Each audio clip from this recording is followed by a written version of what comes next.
ఒక్కసారి అధ్యయనం చేసుకోవాల్సిన అవసరం ఉంది. 5 సంవత్సరాలు ప్రజలు నరకాన్ని చూశారు. నరకం అంటే చాలామందికి తెలియదు, కానీ కథల్లో చూశాం. అలాంటి నరకాన్ని ఈ రాష్ట్రంలో చూసే పరిస్థితి వచ్చింది.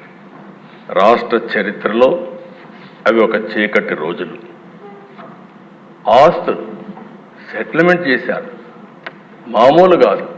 భూములు దొరికితే భూముల్ని 30-40 సంవత్సరాలుగా సంపాదించిన ఆస్తుల్ని ఎక్కడికక్కడ ఇమ్మంటే మెడ మీద కత్తిపెట్టి రాయించుకున్న సందర్భాలు.